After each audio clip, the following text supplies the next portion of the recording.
the truth of the matter, and you said it so well, Dr. Vibe, there are countless Black, African/Caribbean students, international students who are here in our cities who are struggling. It's hard to know because we don't have like the data to say what is the state of Black health before and after. And that's something that we've been advocating for, right? We need better race-based data that's done in a way that serves us, because race-based data has been collected on different groups in ways that actually cause harm, but we need it to be done with us in a way that serves us. What is up, everybody? It's Dr. Vibe here, host and producer of the award-winning Dr. Vibe Show, the home of Epic Conversations, and I'm the host of Epic Conversations, 2018 Innovation Award winner and 2020 Best Podcast News Award winner given out by the Canadian Ethnic Media Association. I also co-host and co-produce the only online show in the world for dads and fathers, that is sponsored by Dove Men Plus Care, and being part of that team since 2020. Our team has reached out directly and indirectly to over 400,000 dads, fathers, and male caregivers around the world. As always, I'd like to say you're blessed, highly favored, a magnet for miracles, and a solution for someone's problem. And we are broadcasting live on December 15th. Less than 10 days to those people who celebrate Christmas. That's when it hits. Happy Kwanzaa also to those who celebrate that. And if you do celebrate at that time of the year, happy. We are broadcasting Black Canada Talking, where Black Canadians give their takes, POVs, and insights on local, provincial, national, international conversations. So what I like to do is bring up my esteemed colleague, Cesar Ndema-Moussa. What is up, Cesar? Hi, Dr. Vibe. Thanks for having me. We good here. You can appreciate my new winter hat, Mobutu style, for those who understand, with cheetah prints and everything. Beautiful gift. So, no, we good. Thank you. How is family keeping? Our family is good. We got a new expression that I learned. So, my daughter's 3 years old, and I was told an expression called, she's a tree-nager. Not a teenager, tree-nager. Oh, what? Because they sometimes have those tantrums and character development phase, right? So, indeed. No, we good. Thank you so much. Thanks for asking. This is good. Have you been doing any EDI work since we last got together? Always, every week. I can say 2 weeks ago in an agency-wide conversations regarding the cost of life and the incoming holidays was very, very well attended, great participation. And as we come back in January, and I think it's a topic we can also address in January, we will talk about mental health, winter depression, but also suicide, domestic violence, etc., that increase in the winter season, and notably the impact it has on Black people, notably regarding mental. So just to give you an idea of some of the conversations. And also, I've been addressing a lot the topic of psychological safety, not only in terms of academic presentations, but also activities, group activities, excellent reception, and public servants have been asking for more education, more addressing it. Nice. Really daring to be addressing the discomfort of those topics in order to really address organizational culture and create, I don't speak of safe spaces, I speak of safer spaces. So, yeah. No, I received that. That's fantastic. And I was at an event during the past week, and it was a connection / networking event, and there was a number of representatives in the room who do DEI. And also, I had a presenter, there was a presenter there talking about neurodivergent employees. Fascinating conversation. Conversations we aren't having enough, and yet it's like air. It's all around us, even if we don't see it.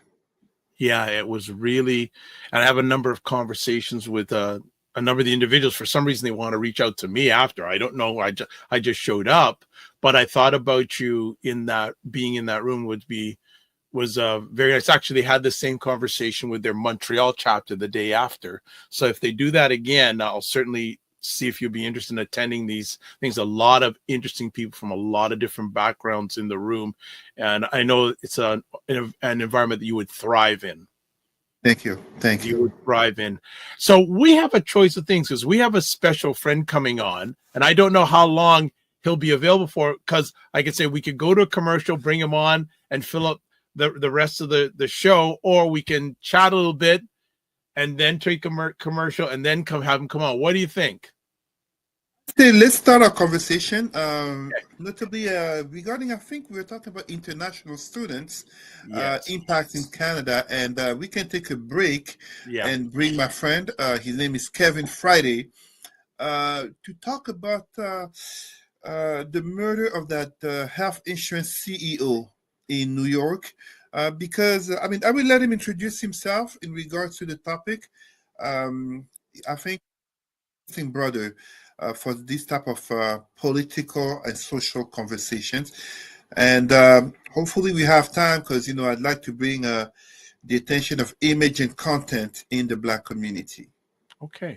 Well, let's talk about and this is something I've heard about high level in the news, but it was really brought to my attention this week. So I get the opportunity to work with co-op intern students throughout the year. And one of the colleges that I work with, the administrator called me the other day and we were just chatting. And then he told me about this situation. Well, I'll just say Sheridan College. I'll just put it out there.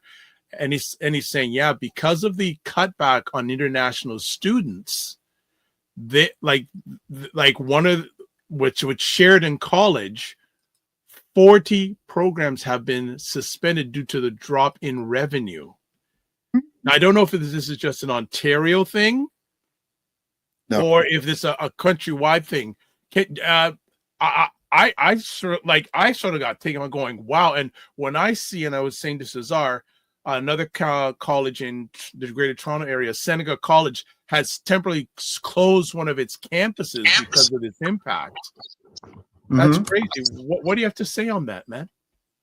Well, basically, something we have to remember is this. The school system is basically being quite capitalist. And as such, one of the things that happened is money is the name of the game. So when you're having situations in which we literally went since COVID from a Canadian society that was putting a lot of blame, if not the main blame, for rising and exorbitant housing prices on international students, and it got debunked, but then it creates a paranoia. And of course, in a smaller world, people start to hear about it and they're like, Canada is no longer a welcoming country. So now you're having a shorter number of international students registering, because one of the things a lot of people may not realize, international students pay a lot more than Canadian students to attend school in Canada. And I'm saying a lot more. I'm not saying that they pay I'm not saying they pay 10% more or even 50% more. It can easily be 2 to 3 times what a Canadian student pays. So it becomes big money. I don't want to use the word scam or those type of words. It's business deals and business practices that basically now are hurting Canadian education institutions. And you're talking here about notably Sheridan College, but to give you an example, because it's even bigger than a matter of international students per se, it's part of bigger geopolitical conversations. Let me just get that out of the way. The tense conversations the tense relations that, for example, Canada is having with China is creating an impact where, example, some aviation schools and even programs in university, such as in London or Moncton, are having to close because of notably Chinese students no longer wanting to come to Canada. But you look at another example about how in France, tense relations with some Western African countries, notably of Mali, Niger, and Burkina Faso, is creating a shortage of African students going to France for international studies, which also means those institutions are losing money. So it's in a global village that's getting smaller and smaller beyond the internet, and in which you know who's in power. Like, let's look at it the other way around. 45/47, as you call him, aka Orange Man, aka Trump, coming back to power, is leading to some Americans moving out of the country, coming into Canada, and it is expected that in certain places, notably close, there will be a rise of home prices because people with a higher money power will be moving in. So it's all part of a larger conversation that's very much geopolitical, but also social, and ultimately will get hurt. Well, if you have a shortage of those students, basic economics would imply that you would have to raise student fees for those who are here. The whole area of education as a business circles around this. Like, we know it is cheaper to go to post-secondary institutions in this country compared to the United States, but the ripple effect will be layoffs of staff. So this whole and again, I don't know that environment enough. I'd be curious to know what percentage of students who are international students stay in this country after they graduate. Because if a large number of them up until now stay in this country and leave, that means brain drain. And we're always hearing about the lack of labor in this country. Is this going to just make this situation more critical? Absolutely, it would make it more critical, because one of the things that we have to take into consideration, it's not just the fact that as a source of labor, those international students basically gain so-called Canadian knowledge, but if you don't have them staying, they're basically exporting that Canadian knowledge. So it's basically two situations here.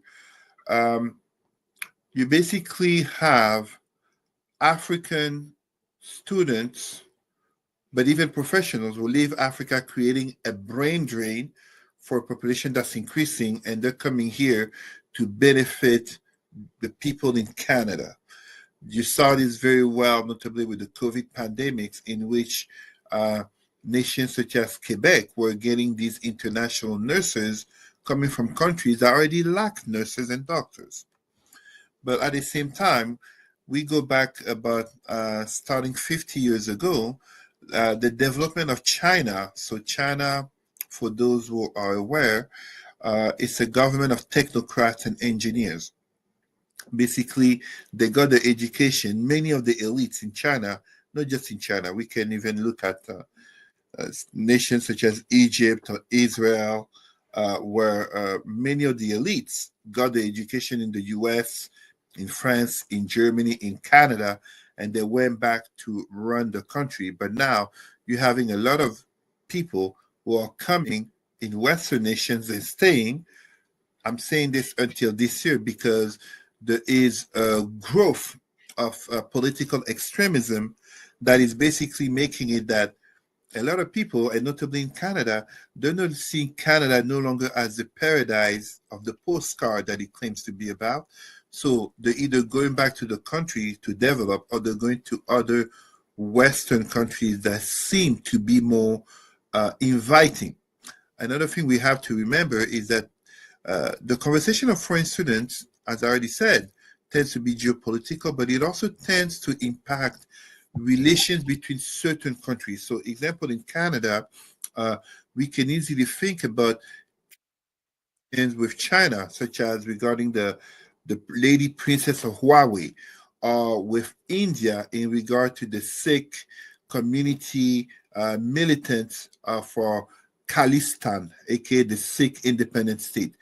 And what it creates is that it creates an impact on international students coming to Canada, choosing to stay in Canada, or going back to other nations that seem to be more welcoming to their identities. All right. Well, we're going to cut it there. We're certainly going to continue this topic as it goes on because there's going to be an impact, and I'm sure we're going to hear more about it, but you'll hear a unique lens on this platform. So, one last thing though. We are now in December 2015. We are December 2024. We just got to look in about 10 months from now, 9 to 10 months from now, when there will be the federal election. What will be the positions of people's, Mr. Poilievre, Mr. Trudeau, and Mr. Singh in regards to not so much international students, but in regards to those countries where those international students come from? What kind of message will be sent to those countries for those families to feel like the children, young men and young women, will be coming to a welcoming country? Or will we be in a society now that is more xenophobic, aka anti-China, anti-India, anti-Black? Because a lot of those international students we tend to not talk about, they come from Nigeria, they come from Ghana. Yeah, I know that. Yeah, Cameroon, they come from all countries, but also Caribbean countries, and they are enriching us here. Yeah. All right. We're going to take a quick break. And when we come back, we are going to have a conversation with a friend of Cesar's about the killing of the insurance UnitedHealthcare insurance CEO, Brian Thomas. So we'll be back in just a moment. So keep it locked on Black Canada Talking. We'll have you in just a second. Wow. What an awesome discussion and interview with Dr. Vibe. You can see why he's so successful, has so many awards, has so many accolades. Dr. Vibe listens so well to the person he's interviewing, and he loves bringing out their story to share with his audience. My name is Ramon Ray, founder of smarthustle.com, and I just had a great experience sharing with Dr. Vibe and his audience about my journey, and I want to say a big thanks to Dr. Vibe, big thanks to your community, Dr. Vibe, because clearly you love what you do, and you're a shining beacon for us all to focus on entrepreneurship, be better fathers, grow our families, and live and have great businesses. So thank you so much. I can't wait to work with you again. You're an amazing, amazing interviewer and first-class professional. Thank you so much. Thank you, Ramon Ray. Always. Before we get our friend up for today, just a little highlights here. Subscribe to the Dr. Vibe Show on YouTube and hit the notification button. If you haven't done that, if you're up to it, please subscribe and hit the notification button. Also follow the Dr. Vibe Show on Facebook, LinkedIn, and Instagram to advertise your business, product, or service on any of the platforms that I'm on. Feel free to email me, dr.vibe at the dr.vibeshow.com. Don't forget also, support my good comrade, as Cesar's wearing a comrade hat, Dr. Tachi, who's based out of Fort Lauderdale, Florida, runs a great platform for independent content creators called Indie Soup Media, about 20 to 30 independent content creators on there, and has over 20,000 YouTube subscribers in the first 9 months of the platform. So please support. And as always, if you want to touch base with Cesar, there you go. Email president@rootsandculturecanada.com and facebook.com/Cesar Remy Emery. So it's your time now, Cesar, your time. So tell us who we got on today to talk about this very interesting subject.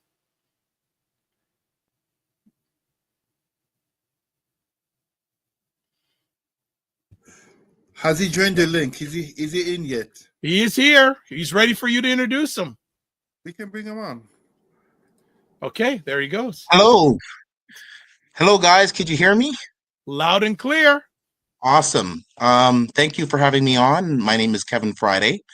I've been in the insurance industry for roughly 22 years as an insurance broker focusing on auto and property products. I currently sell auto and property insurance products as well.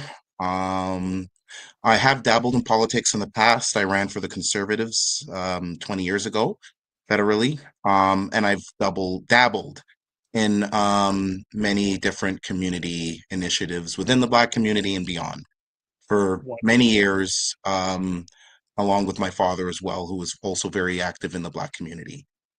So I've been a friend of Cesar for many years, 25 years plus, and we were having a conversation about what recently happened in the United States regarding health insurance. I'm not in that field. I am in auto property insurance, but I'm always happy to have a conversation of my own opinion about what I saw and the political impacts of it.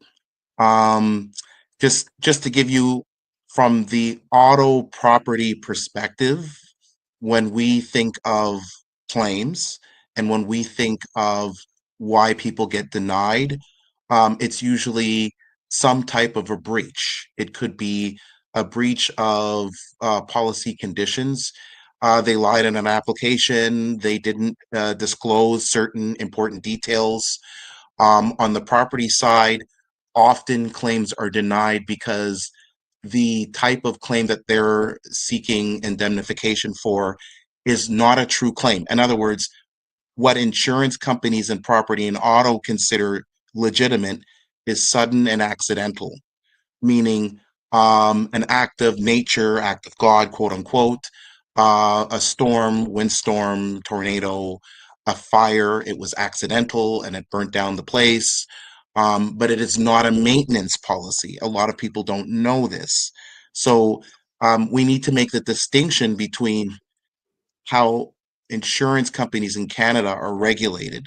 They're regulated on the premise that they are covering sudden accidental and not anything that deals with wear and tear or maintenance, whether it's your car or your home. As for what I see going on in the United States, um, some big differences. Obviously, we have Hold on, publicly funded. Kevin. Hold on, Kevin. Just take a quick moment. Yeah. You just introduce yourself.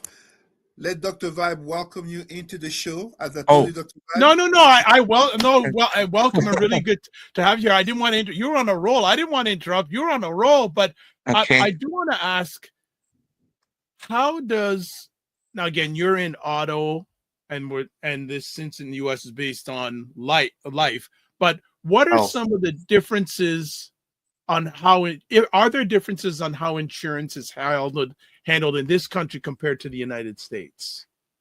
one that I could speak of is the obvious that we all know, which is universal health care.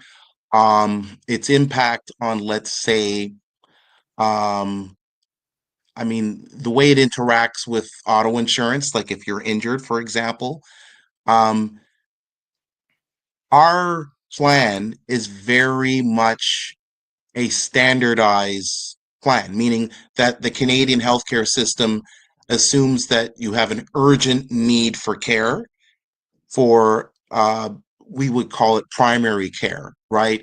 You need surgery, you need medical attention to diagnose you and whatnot. But there are other forms of care that go beyond, I need a doctor right away. There's long term injuries that could happen as a result of being in a collision.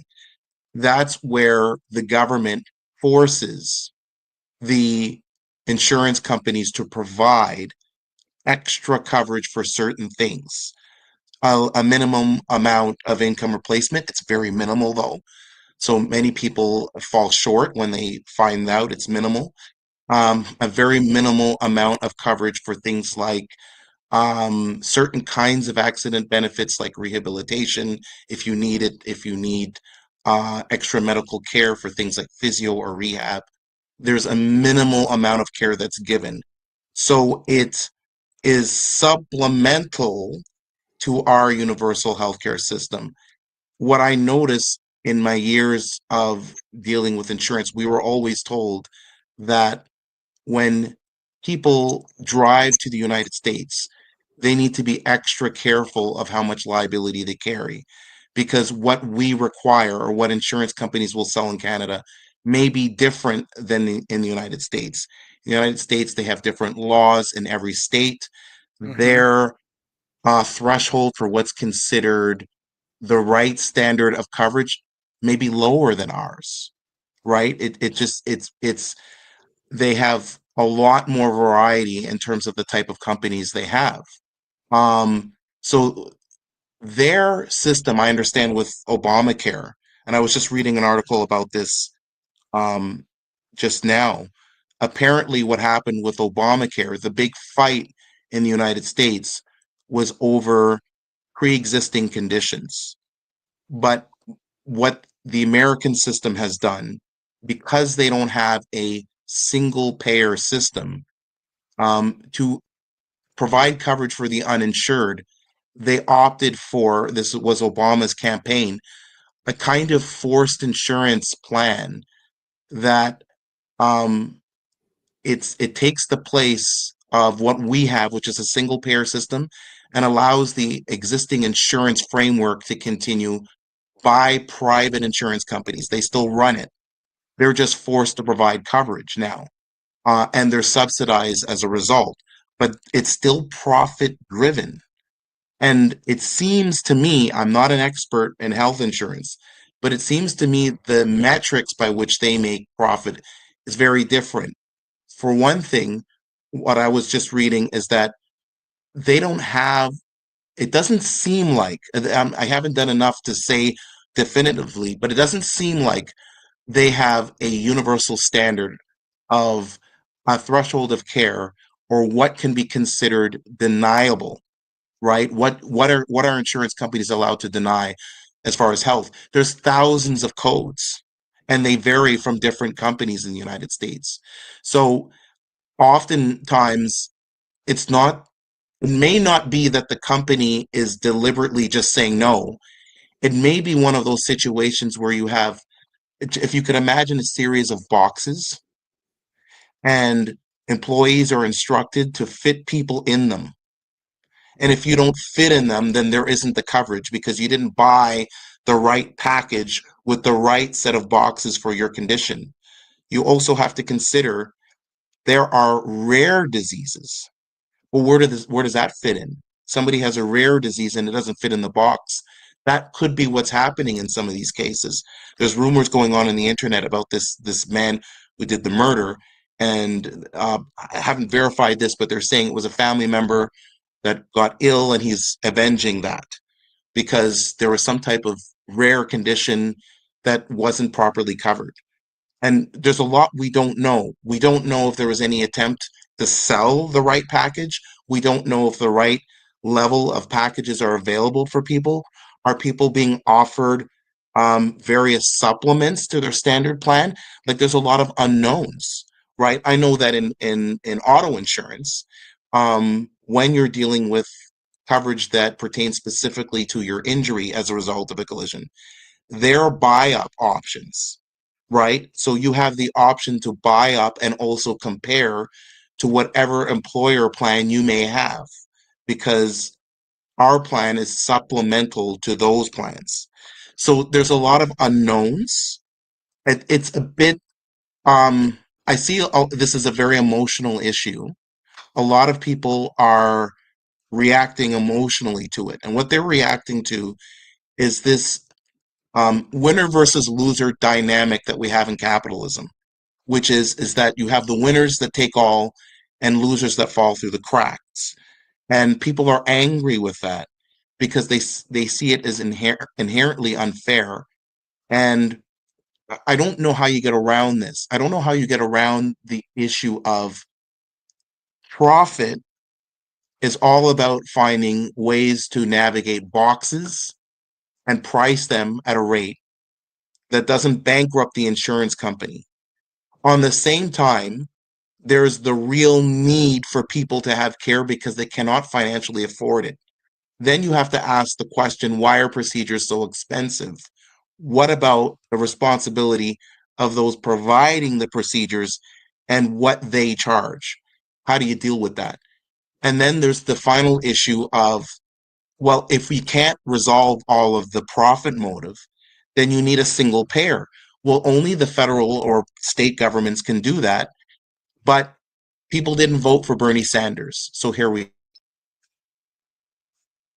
Cesar, Yeah. you wanna add to the conversation? Thank you for a very thorough overview of some of the insurance landscape. Cesar? Well, what I would say, basically three things here regarding this story. One, it further speaks to the demise of, in an age where rage is growing, in an age where Orange Man, Trump, 45, 47, whichever you want to call him, comes to power. Uh, what is the role model that's being portrayed to society? And as such, it basically leads to, of course, CEOs tend to be easily portrayed as villains in a society in which you're having a man who is a billionaire, Mhm. along other billionaires, including the richest person in the world. Elon Musk's fortune has now reached 400 billions, literally telling, aka lying to Americans and the world, truly, that it's the, how do you call that? The deep state, the system that's the problem, as if they didn't become billionaires by the system. And this crisis of trust into the institutions basically translates into the creation of falsely looking at those who have succeeded. Because this CEO, Brian Thomas, we can disagree, we can have different opinions, but from what I've heard, from what I read, he came from humble beginnings to reach the place where he was at, and he was murdered. We could actually say assassinated, because technically it was a political act for him to kill this person. He didn't just kill a person for political slash social views regarding him being a CEO, even though he wasn't even a customer, from what has been said, of United Healthcare. But then it also brings a third level of conversation, which is in regards to who the assassin, the Robin Hood like person of Luigi Mangione is, for many people who are celebrating uh, uh, what he did, offering alibis, offering to send him money. But then we must have this conversation, notably as we are here on the screen. What if Luigi Mangione looked like any three of us black men right now? How Hmm. much support would he be getting for going to shoot some rich, wealthy, white CEO? How many people are Hmm. comfortable with having that conversation? Because, yeah, absolutely, we can discuss the issues regarding the United States healthcare system.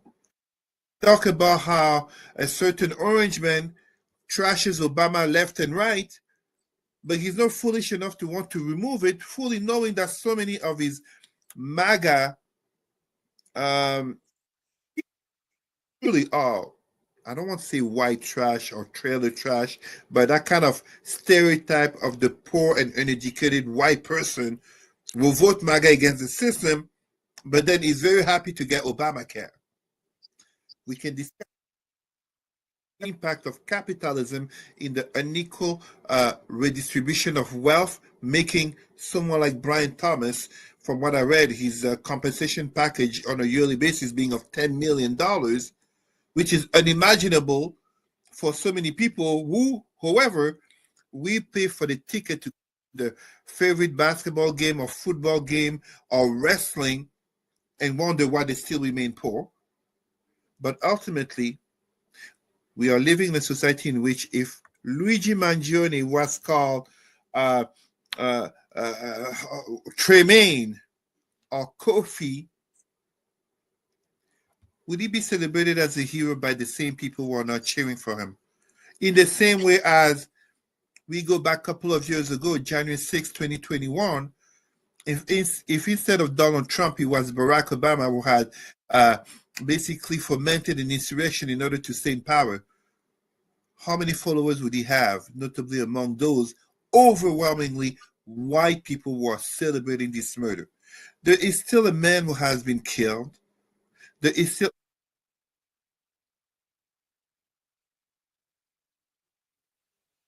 a system based on business that is not benefiting many of the Americans. I say many because also there are studies that came out saying 6 out of 10 Americans are satisfied with the health care coverage.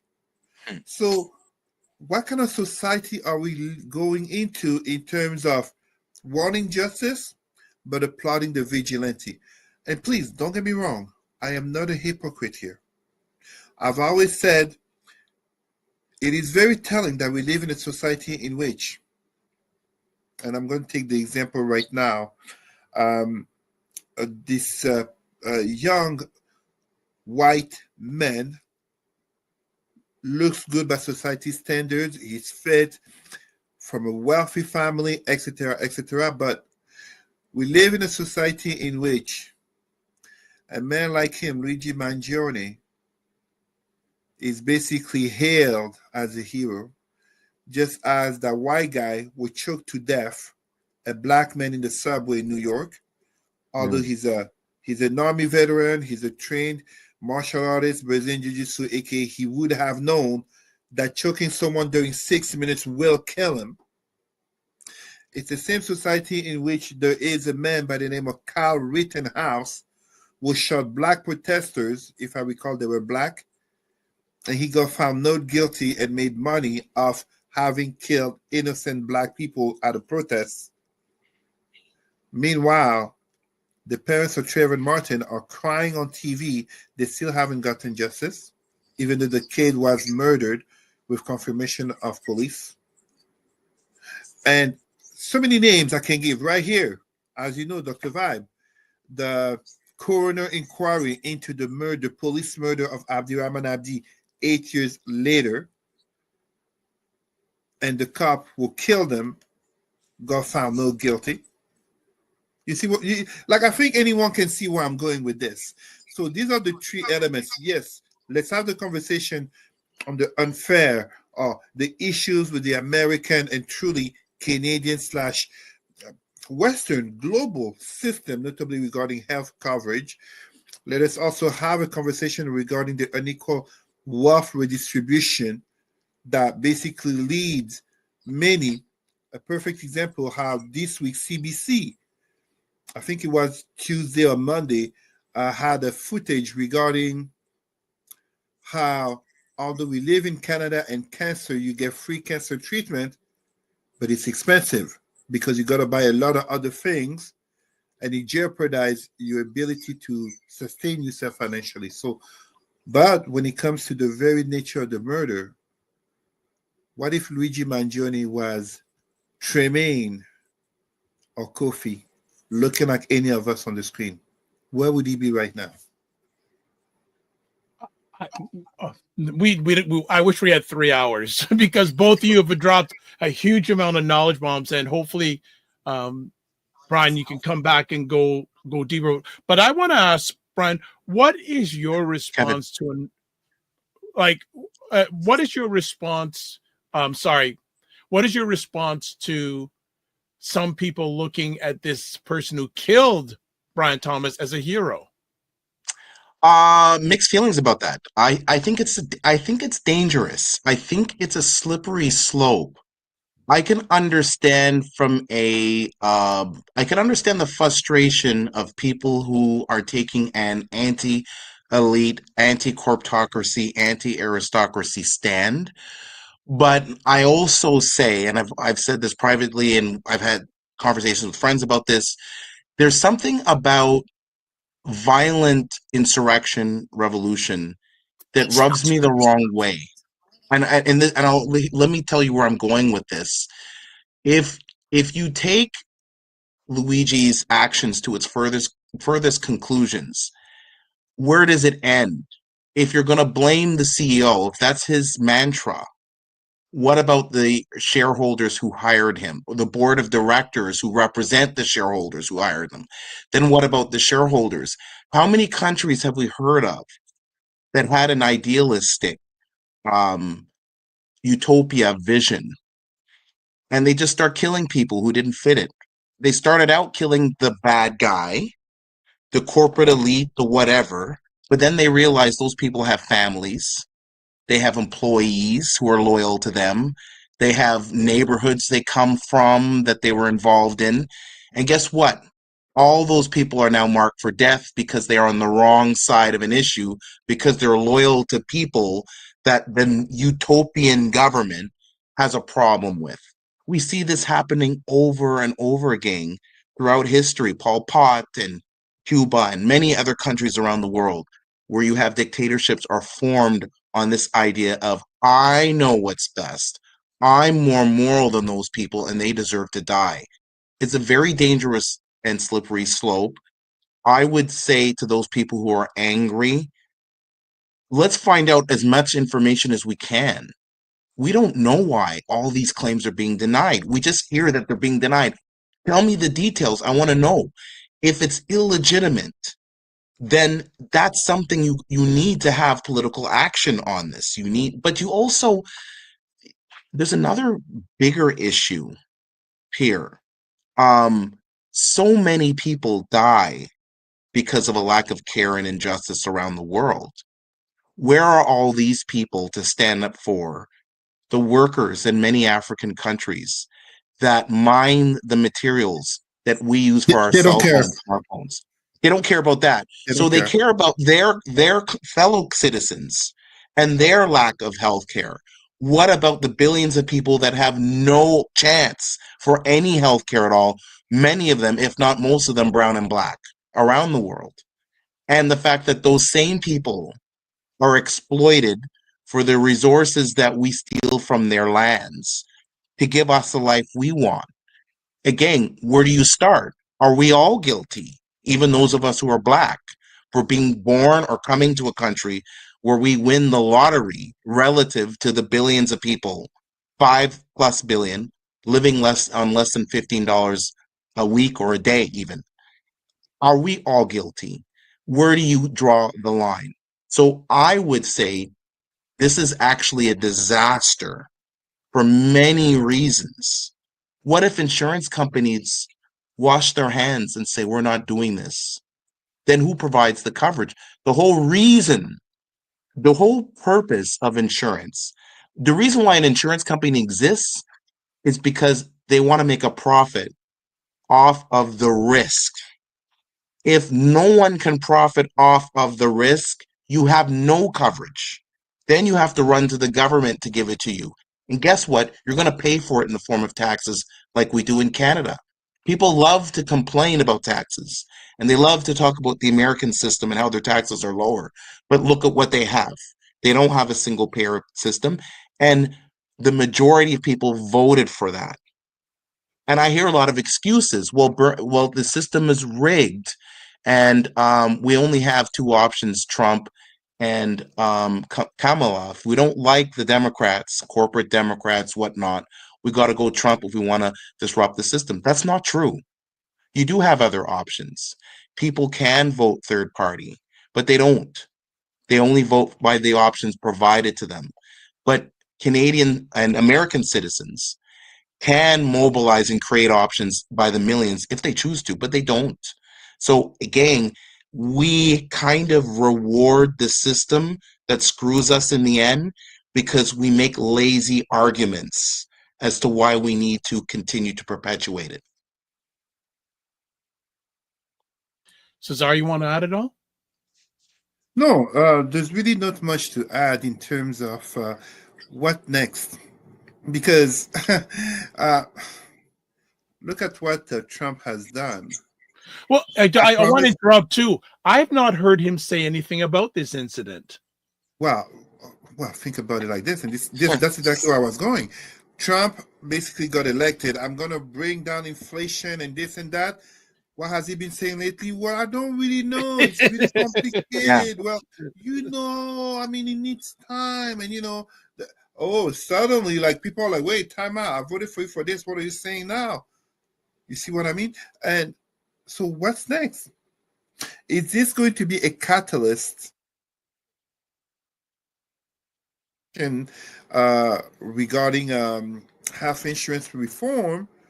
I mean, the conversation was already there before, but it's like a catalyst at a faster pace for change, aka before another CEO might get killed. Hmm. Some companies have been taking off the pictures and the names of the CEOs and, as Kevin was talking about, board members for safety, just as other companies have been increasing the cost of security for the CEOs and the C-suite executives. So what's next? Orange Man is not even in power yet, but clearly, as you can see from his picks for cabinet positions, we are seeing the anarchy that seems to be coming under the veil of a strange order, if we can call it that way. I personally think this is a terrible thing. It's not terrible because it's another person who got killed. Many of the fans of Luigi Mangione talked about it's terrible that this man who is a father and a husband got killed, but how many people has his company has killed by denying them insurance coverage?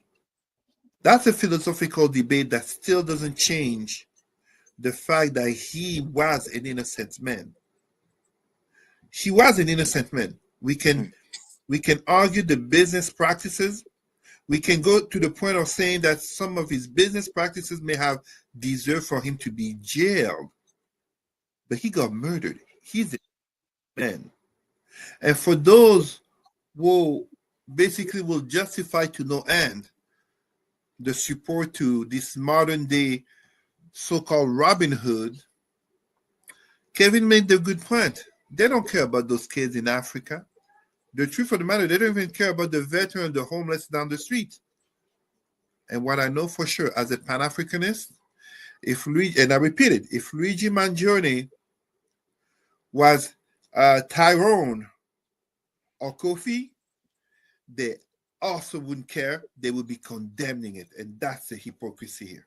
Because there's a lot of identity, a lot of dynamics at play. And I'm just looking at it like, just like January 6th. If he was a black man, so you bring that up too. So I wonder what the people who were involved in January 6th what is their opinion of this gentleman who killed the CEO? For many of them, they see him as a hero. They see him as fighting the deep state, the corrupt, the elite.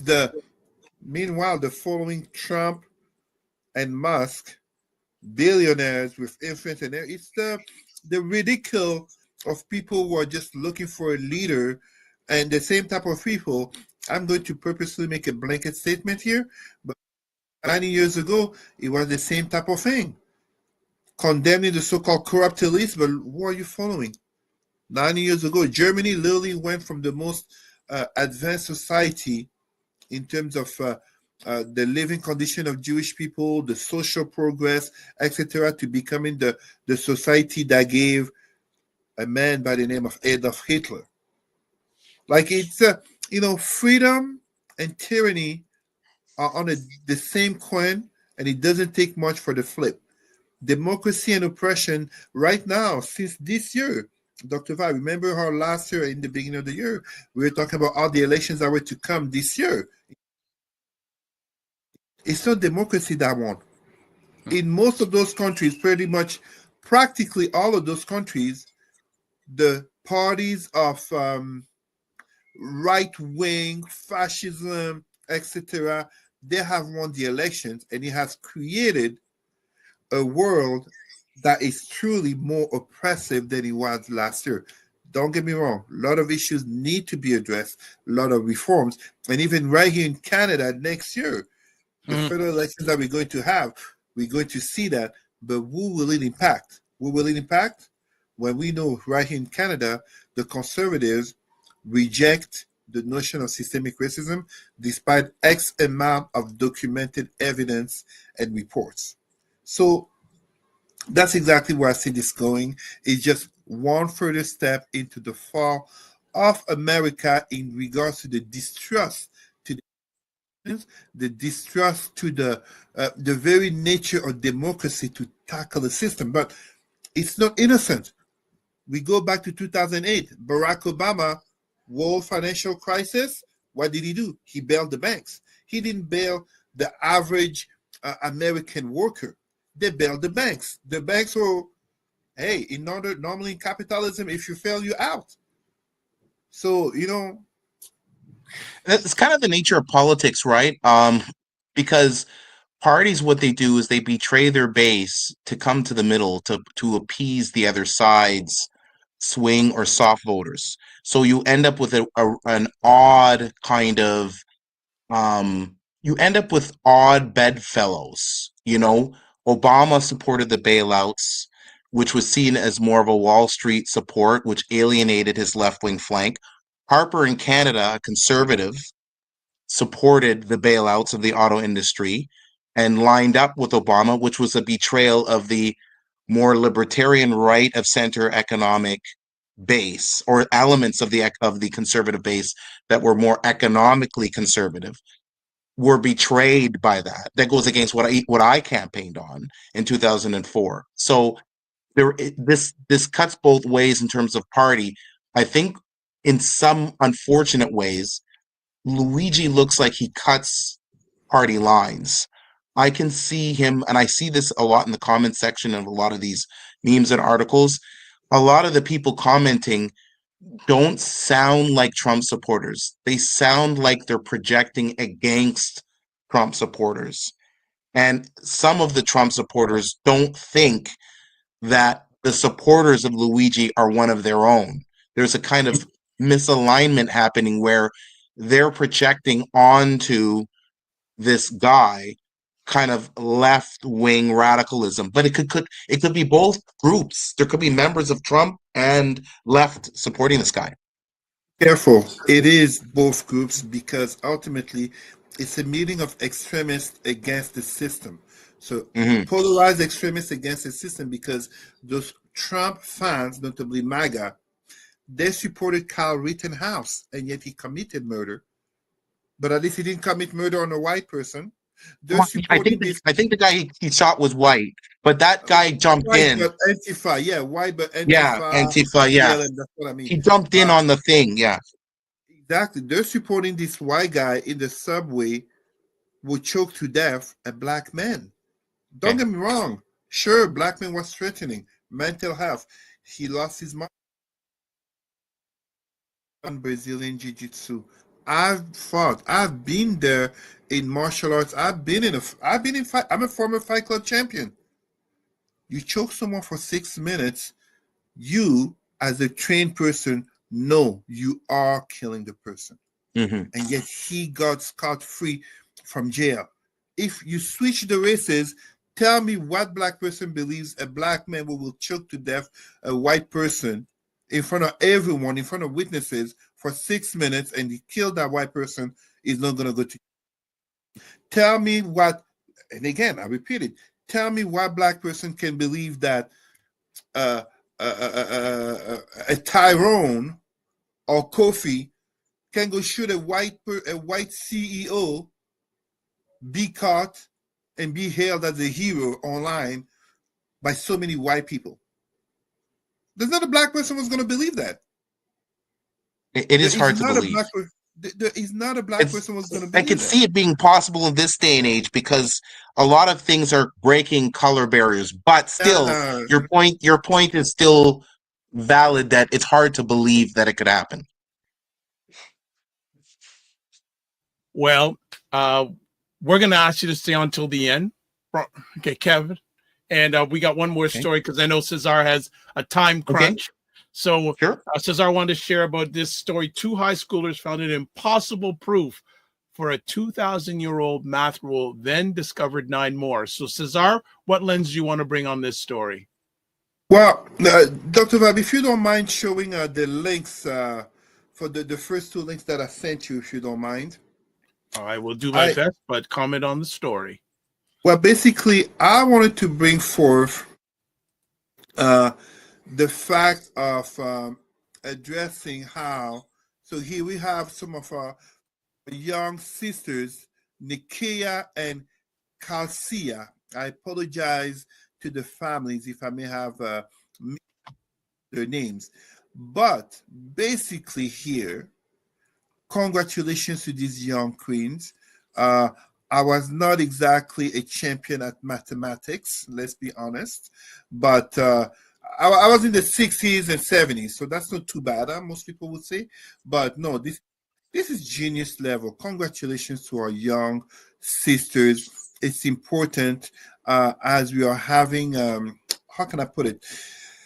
We need to show those young, notably young, yes, young girls, but also young black boys, young black women, young black men, role models and examples of success, of talent, of achievements, positive achievements, achievements that are not always in the entertainment, sports, music, whatever field.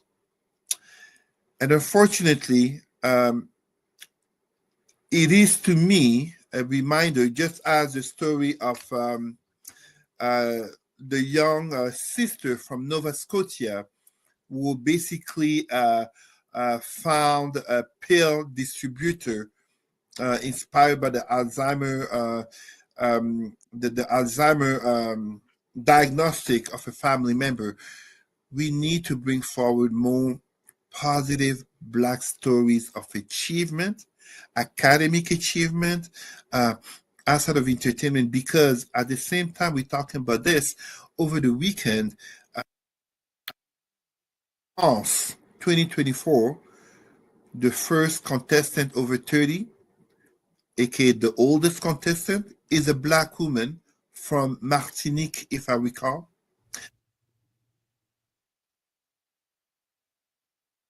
Male beauty pageant, Mr.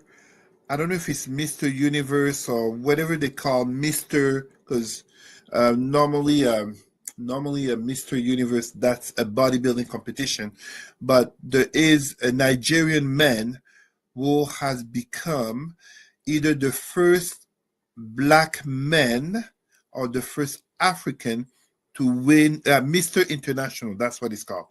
To win that competition. And unfortunately, in our black community, those beauty pageants winners will be more talked about and more heralded than our young children who are succeeding and helping to change the world. When I read about these two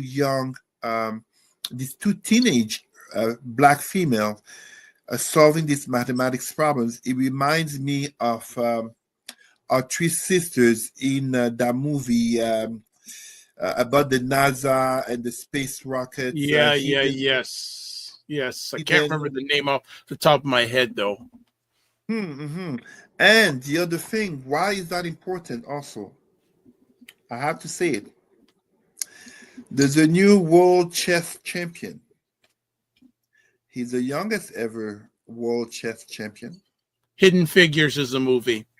Hidden Figures. I was going to say Hidden Treasures. It applies. But there's a new world chess champion. He's Indian and he's being celebrated notably by people like Elon Musk. New world chess champion, youngest ever, celebrated by people such as Elon Musk. Celebrities celebrating these two young girls who are solving these math problems that the experts in mathematics are so amazed about.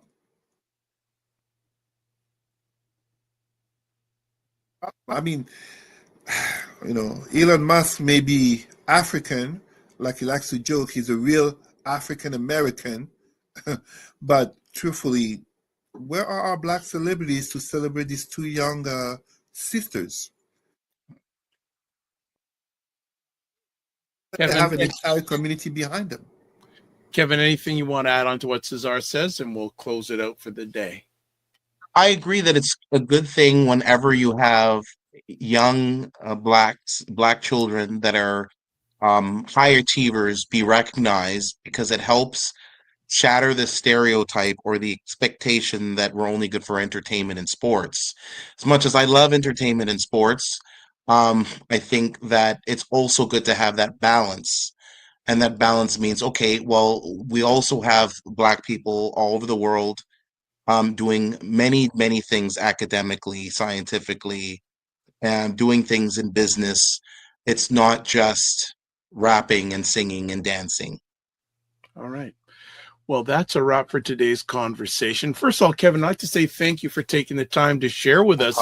Yeah, the seat is always open. I always like to. Thank you. Would love to have you on more often if you're out to it, because and have some fun with Cesar. I like watch you two knock heads once in a while and agree once in a while. Cesar, always a pleasure to have you on. What is going up next for you, Cesar? Because you're always on the go.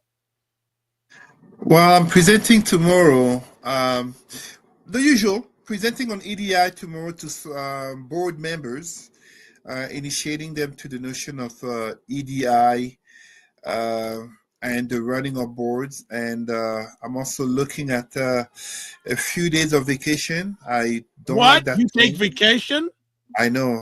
I am the realities of a brother who now has a family. And it's good for you. So I'm not here telling people don't do it, but truly, some vacation and other great things that are coming that I will tell you right after. Okay. Well, want to, as we wrap up here, a few things. And I want to say, first of all, thanks everyone for watching live or on the replay.